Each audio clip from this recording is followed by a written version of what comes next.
Hi everyone, मेरा नाम है सौरभ कुमार और आप लोग देख रहे हैं कॉमर्स नॉलेज हब। आज की वीडियो में हम लोग बात करने वाले इंडिया के सबसे बड़े फाइनेंशियल स्कैम के बारे में, जिसका नाम है Harshad Mehta scam.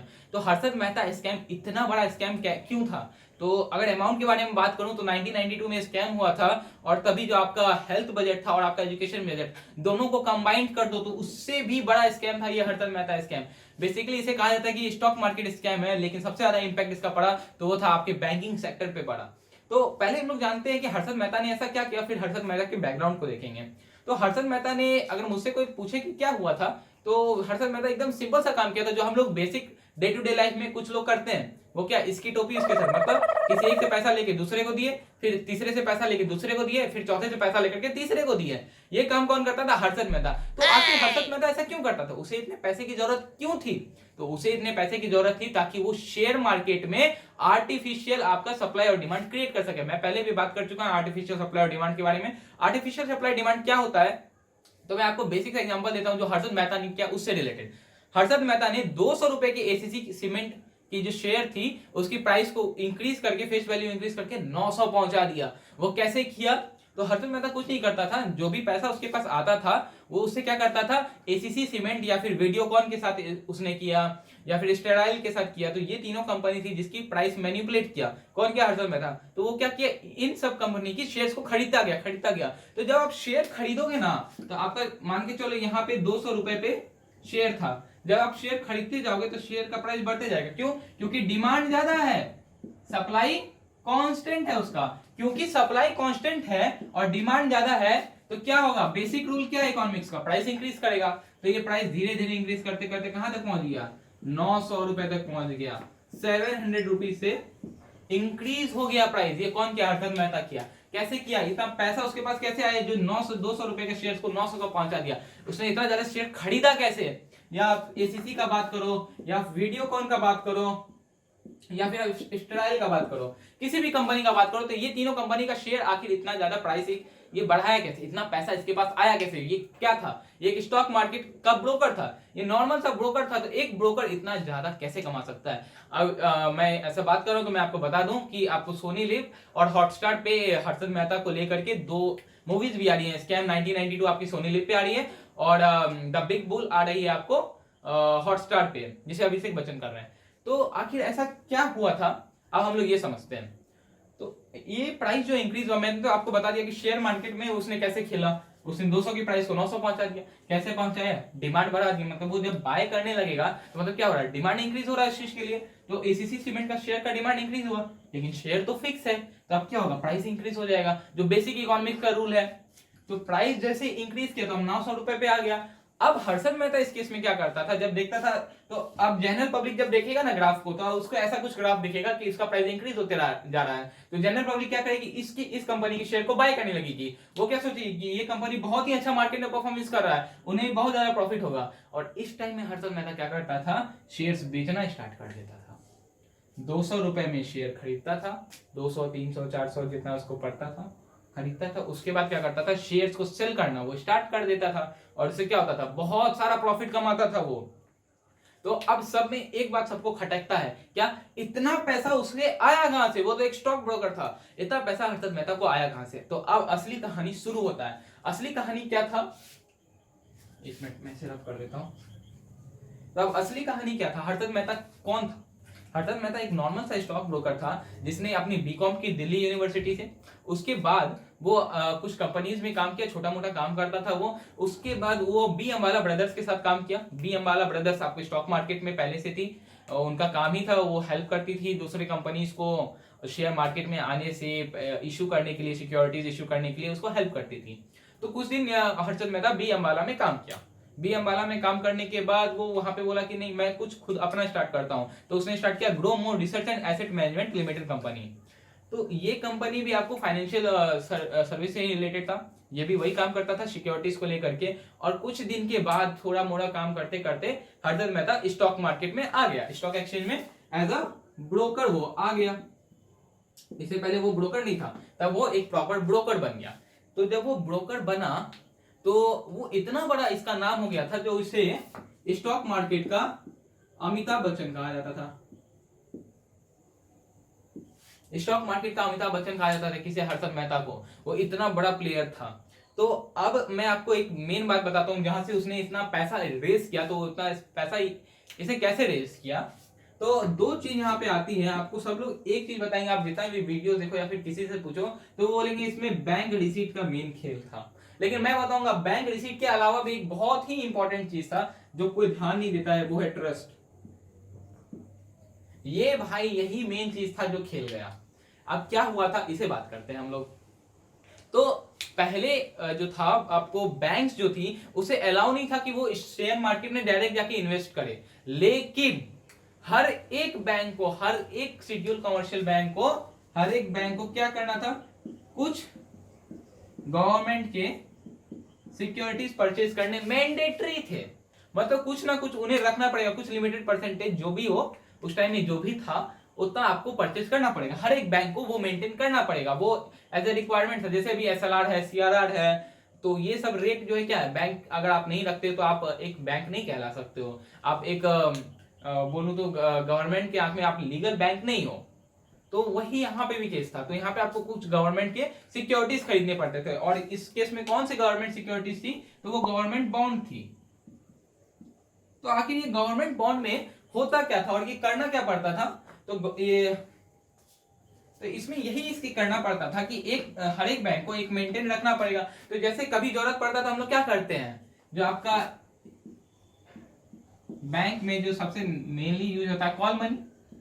Call money हम लोग क्यों यूज करते हैं, अपने डिमांड को फुलफिल करने के लिए बैंक क्या करती है, कॉल मनी, जब उसे पैसा कम हो जाती है तब उसे फुलफिल करने के लिए बैंक क्या करती है, कॉल करती है, मनी को कॉल करती है, भाई आ जाओ अभी जरूरत पड़ रहा है मुझे। तो यहीं पे आता था एक और चीज गवर्नमेंट बॉन्ड को लेकर के। इसमें एक बैंक होती थी, बैंक ए ले लेते हैं, ये स्टॉक ब्रोकर, और ये होती थी आपकी बैंक बी। तो बैंक ए डायरेक्टली बैंक बी से डील नहीं कर सकती थी, ये गवर्नमेंट उस समय अलाउ नहीं करती थी कि एक बैंक दूसरे बैंक से डील कर सके। लेकिन गवर्नमेंट क्या बोलती थी, आप एक स्टॉक ब्रोकर के थ्रू ये कर सकते हो। और जब अब मान के चलिए बैंक ए को पैसे की जरूरत है, सॉरी सिक्योरिटीज की जरूरत है, इसके पास सिक्योरिटीज कम है, सिक्योरिटीज उस टाइम में डेली या फिर आपको वीकली चेक किया जाता था कि कौन सी बैंक जो आपकी सिक्योरिटी मीट कर रही है या नहीं कर रही है, गवर्नमेंट चेक करती थी। अगर वीकली मान के चलिए बैंक ए की सिक्योरिटी मीट नहीं हो पा रही है, उसके पास कम सिक्योरिटी, तो वो क्या करेगी, बैंक बी के पास ज्यादा है तो बैंक बी को बोलेगी भाई मुझे तो कुछ सिक्योरिटी दे दे, लेकिन ये तो डायरेक्टली कर नहीं सकता है, तो वो क्या करेगा, वो जाएगा स्टॉक ब्रोकर के पास, स्टॉक ब्रोकर को बोलेगा कि मुझे सिक्योरिटीज खरीदनी है कुछ दिन पहले, तो स्टॉक ब्रोकर क्या बोलेगा कि मुझे कुछ दिन का टाइम दो, मैं ऐसा बैंक खोजता हूं जिसके पास बहुत ज्यादा सिक्योरिटी है जो तुम्हें दे सकता है। तो ये बैंक बोलेगा ठीक है भाई तो अपना टाइम ले, लेकिन मुझे जल्दी खोज के दे, नहीं तो गवर्नमेंट मेरा गला पकड़ेगा। तब क्या करेगा, ये जो स्टॉक ब्रोकर है ये इस बैंक को खोजेगा कि किसके पास ज्यादा सिक्योरिटीज है। जैसे इसको ये बैंक मिलेगा, ये बोलेगा कि मेरे पास एक बैंक है जिसे सिक्योरिटीज की जरूरत है, तुम बेचोगे, बोलेगा हाँ मेरे पास ज्यादा सिक्योरिटीज है, तू बेच दे उसे। तब ये बैंक क्या करेगा, इस बैंक के नाम पे, बैंक बी के नाम पे एक चेक इशू करेगा। ये बात को नोट कर लो, ये चेक इशू का बात किसके नाम पे करेगा, बैंक बी के नाम पे करेगा। लेकिन हर्षद मेहता के केस में ऐसा नहीं हुआ। हर्षद मेहता के केस में बैंक बी के नाम पे चेक इशू नहीं होता था, हर्षद मेहता के नाम पे वो चेक इशू हो जाता था। मैंने दो चीज का बात किया था, बैंक रिसीट और ट्रस्ट के बारे में, तो ये आपका ट्रस्ट का पॉइंट था कि बैंक को ट्रस्ट था। क्यों, क्योंकि इसे अमिताभ बच्चन कहा जाता था उस टाइम में, स्टॉक ब्रोकर इतना बड़ा था, इतना ज्यादा नाम था, इसके पास बहुत सारी गाड़ी थी, मतलब लग्जरियस कार बहुत सारी थी, गोल्फ कोर्ट इसका खुद का था, ये बहुत ही बड़ा आदमी था, इसका नाम कौन नहीं जानता था, हर्षद मेहता को सब लोग जानते थे। फिर क्या हुआ, जब इसके नाम पे रिसीट इशू होने लगी, मतलब इसके नाम पे चेक इशू होने लगी, किसके नाम पे, स्टॉक ब्रोकर कौन था, हर्षद मेहता के नाम पे। तो हर्षद मेहता जो कुछ दिन का टाइम लेता था ना, वो कुछ दिन के टाइम में जो भी पैसा निकला वो पैसा स्टॉक मार्केट में लगाता था। एसीसी का सीमेंट हो या फिर एसीसी सीमेंट हो या फिर वीडियोकॉन या स्टाइल हो, उसके क्या शेयर प्राइस को इंक्रीज करने के लिए वो पैसा निकाल लिया, वो पैसा शेयर मार्केट में लगा दिया, प्राइस इंक्रीज हुआ, जैसे प्राइस इंक्रीज हुआ और आदमी लोग खरीदने लगे, जैसे और आदमी लोग खरीदने लगे, वो क्या किया, बेच दिया, पैसा कमा लिया। यहाँ पर से वो पैसा कमाया, इससे भी बोलता था कि मुझे कुछ दिन का टाइम दो, मैं कस्टमर खोज के लाता हूँ जिसके पास सिक्योरिटीज कम है, इससे भी पैसा ले लिया, दोनों का पैसा लगा के सेम काम किया। अब ये क्या करता था कि ये जो बैंक रिसीट देगा, बैंक बी जो है सिक्योरिटीज के नाम पे बैंक रिसीट देती थी, BR जिसे कहा जाता था। तो बैंक रिसीट्स जब एक बैंक के पास आ जाता था तो उसे लगता था कि चलो मेरे पास सिक्योरिटीज आ गया है, जब जरूरत पड़ेगा तो बैंक भी मुझे सिक्योरिटीज दे देगा। ये चीज हर्षद मेहता ने बहुत दिन नोटिस किया, कुछ दिन ऐसे काम चलते रहा, लेकिन तब हर्षद मेहता ने देखा यार ये बैंक रिसीट का ही तो खेला है। अगर मेरे पास पहले से बैंक रिसीट हो तब तो हम इससे भी पैसा ले सकते हैं, इससे भी पैसा ले सकते हैं, इसको क्या करेंगे, बैंक रिसीट दोनों को थमा देंगे हाथ में, दोनों को लगेगा कि हाँ मेरे पास बहुत ज्यादा बैंक रिसीट है, मेरे पास सिक्योरिटीज की कमी नहीं है, मुझे कोई दिक्कत नहीं होगा, गवर्नमेंट को लगेगा इसके पास बैंक रिसीट है, कोई बीच में प्रॉब्लम नहीं होगा। सब कुछ ऐसे ही चला, हर्षद मेहता यही काम किया। क्या करता था, फेक बैंक रिसीट इशू करता था। कौन सा वो बैंक था जो फेक बैंक रिसीट आपका इशू करता था, तो नाम जान लो उसका, वो था आपका स्टैंडर्ड चार्टर्ड बैंक। आज आप लोग स्टैंडर्ड चार्टर्ड बैंक को जानते होंगे। स्टैंडर्ड चार्टर्ड बैंक वो वन ऑफ द बैंक था जो आपको फेक बैंक रिसीट इशू करता था, मतलब बिना कोई सिक्योरिटीज आपको बेचे हुए ये इशू कर देता था। एक चीज और देख रहे हो, जैसे यहाँ पे चेक इशू हो रहा है, ये भी इसके नाम पे चेक इशू कर रहा है, ये भी इसके नाम पे चेक इशू कर रहा है, ये बैंक ए को पता भी नहीं था कि वो किस बैंक से खरीद रहा है, वो बैंक ऑफ इंडिया से खरीद रहा है, बैंक ऑफ महाराष्ट्र से खरीद रहा है, स्टेट बैंक से खरीद रहा है, किससे खरीद रहा है, किसी को कुछ नहीं पता है। वो लोग किसको जानते हैं बीच में, हर्षद मेहता को जानते हैं। क्यों? क्योंकि वो इतना बड़ा पर्सनैलिटी था कि वो बोलता था कि मेरे नाम पे चेक इशू करो, तो वो लोग कर देते थे, क्योंकि ट्रस्ट था कि ये कुछ ऐसा नहीं करेगा। इसी बात का कौन फायदा उठा लिया, हर्षद मेहता फायदा उठा लिया। और तब वो बीच में आ गया स्टैंडर्ड चार्टर्ड बैंक, और भी 2-3 छोटी छोटी बैंक थी जो क्या करने लगी, फेक बैंक रिसीट इशू करने लगी। और वो क्या करता था, बैंक को ला करके या फिर ऐसी जैसी जितनी भी बैंक थी जिसे पैसे की जरूरत थी, मतलब सिक्योरिटीज की जरूरत थी, उन्हें जाके बैंक रिसीट देता था, उनसे पैसा ले लेता था। काहे का बैंक रिसीट, वो तो फेक था। और वो पैसा क्या करता था, वो शेयर मार्केट में लगाता था और प्राइस को इंक्रीज कर देता था, जैसे प्राइस इंक्रीज होता था वो बेच देता था, और बेच दिया, प्रॉफिट कमा लिया। ऐसे ही हर्षद मेहता का पूरा स्मूथली काम चलता रहा। फिर बात आया, एक टाइम आया जो रेसेशन आ गया मार्केट में। जैसे ही मार्केट में रेसेशन आया तो फिर क्या हुआ, शेयर मार्केट में लोग का ध्यान थोड़ा हट गया, शेयर मार्केट में पैसा लोग इन्वेस्ट नहीं करने लगे, हर्षद मेहता को ज्यादा प्रॉफिट नहीं होने लगा। तब आई ये सुचेता दयाल एक जर्नलिस्ट है टाइम्स ऑफ इंडिया की, इसको ये बात के बारे में पता चल गया कि हर्षद मेहता ऐसा स्कैम कुछ कर रहा है। फिर क्या किया हर्षद मेहता ने, तो फिर हाँ, टाइम्स ऑफ इंडिया में सुचेता दलाल ने इसके बारे में एक बहुत ही अच्छा आर्टिकल लिख दिया। और जैसे ही आर्टिकल ये पब्लिक को पब्लिश हुआ, जैसे ही पब्लिक ने आर्टिकल देखा हर्षद मेहता के खिलाफ, बहुत लोग खड़े हो गए। हर्षद मेहता में अब एक और बहुत बड़ा नाम आता है, वो है पी चिदम्बरम। पी चिदम्बरम के बारे में कौन नहीं जानता, बहुत लोग जानते पी चिदम्बरम कौन थे। और उन्हें भी अपने पद से रिजाइन करना पड़ गया। क्यों करना पड़ गया, क्योंकि वो भी हर्षद मेहता से जुड़े हुए थे। हर्षद मेहता उनका भी एक ब्रोकर था, इस कारण से पी चिदम्बरम को भी रिजाइन करना पड़ा। और क्योंकि ये बैंक ए के नाम पे अगर मैं अभी डाल दूं, विजया बैंक को आप लोग नाम सुने होंगे, विजया बैंक, विजया बैंक जो था, विजया बैंक के जो चेयरमैन थे वो सुसाइड कर लिए, क्योंकि उनके पास फेक बैंक रिसीट था, उनके पास ऐसा कोई गवर्नमेंट सिक्योरिटी नहीं था। इस कारण से वो क्या की, वो सुसाइड कर लिए जब उन्हें पता चला कि ऐसा कुछ हुआ है। और वो आपको हर्षद मेहता ने 2001 में एक्चुअली जब सब लोग मना रहे थे हैप्पी न्यू ईयर के लिए, एकदम तैयार थे, 31 दिसंबर को उसका देहांत हो गया। तब हर्षद मेहता मर गया, वो कुछ प्रॉब्लम के कारण मर गया, तो उसे जेल हो गई थी और फिर वो वहां मर गया। अब आता है कि ये सब होने के बाद गवर्नमेंट ने क्या स्टेप्स लिए। तो अगर मैं गवर्नमेंट के स्टेप्स की बात करूं तो सबसे पहले तो आपका आ गया सेबी। मैं बहुत बार जब मैं वीडियो लिंक आपको नीचे दे दूंगा सेबी का, कि सेबी कैसे आया था। तो सेबी आया मेन था इसी कारण से, हर्षद मेहता स्कैम के बारे में गवर्नमेंट को लगा कि कोई एक ऑटोनोमस बॉडी की जरूरत है, ऐसी एक बॉडी की जरूरत हो जो सिर्फ फाइनेंशियल मार्केट को, शेयर मार्केट को देखे। और तब आपको कौन आया, तब आया आपका SEBI, securities and exchange board of India beach में आया। उसके बाद सेबी पहले से एस्टेब्लिश था, लेकिन आफ्टर दैट स्कैम, इस स्कैम के बाद में सेबी एक पूरा ऑटोनोमस बॉडी बन गया, जिसके पास सारी राइट्स थी सब कुछ करने की, एक्शन लेने की। और वो हर एक कंपनी को देखता था, हर एक स्टॉक ब्रोकर को देखता था।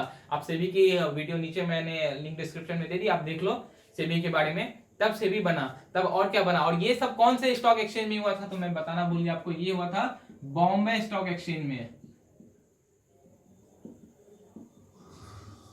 बीएसई में हुआ था। तब कौन फॉर्म हुआ, उसके बाद पहला आपका सेबी, दूसरा आपका एनएसई आया, नेशनल स्टॉक एक्सचेंज। इस पे भी एक वीडियो बनी हुई है, मैं आपको लिंक डिस्क्रिप्शन में दे दूंगा अगर आपको बीएसई एनएसई के बारे में जानना है।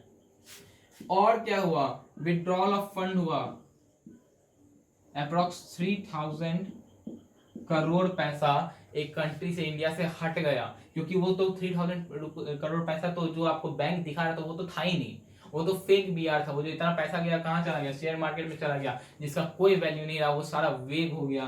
थर्ड चीज आपका ये हुआ।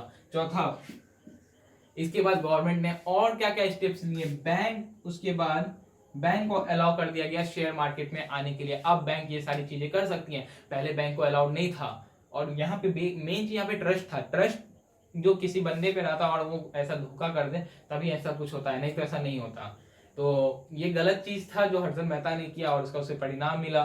लेकिन उसने एसीसी के शेयर्स को बढ़ाया, वीडियोकॉन को बढ़ाया, स्टेरलाइट को बढ़ाया, ये सबको बहुत ऊपर लेके गया। दिमाग उसके पास बहुत ज्यादा था, उसी का ट्रेनी था जिसने एक और स्कैम किया, जिसका हम लोग नेक्स्ट वीडियो में उसके बारे में जानेंगे। इस वीडियो में आपको मैं इतना ही रखता हूँ।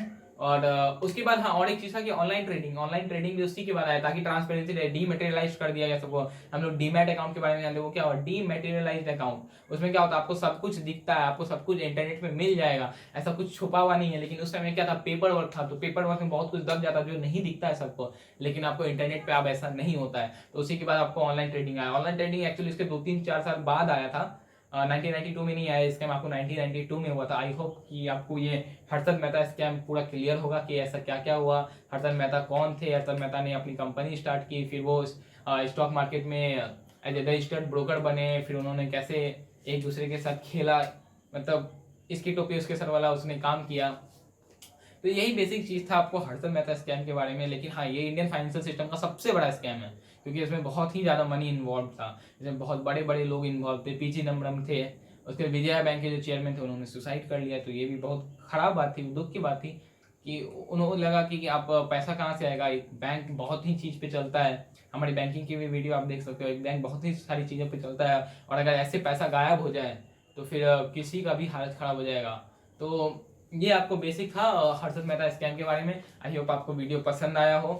और हाँ, अगर आपको ये लगे कि हर्षद मेहता आदमी कैसा था, तो भाई उसके पास ब्रेन तो था, वो आदमी के पास ब्रेन बहुत ज़्यादा था और उसने बहुत वाइजली यूज किया, लेकिन यूज बहुत ही गलत तरह चीज़ों में किया, इस कारण से वो सक्सेसफुल नहीं रह पाया। तो इस वीडियो में इतना ही रखते हैं, मिलते हैं नेक्स्ट वीडियो में। Thank you for watching this video and subscribe to our YouTube channel commerce knowledge hub. Thank you very much.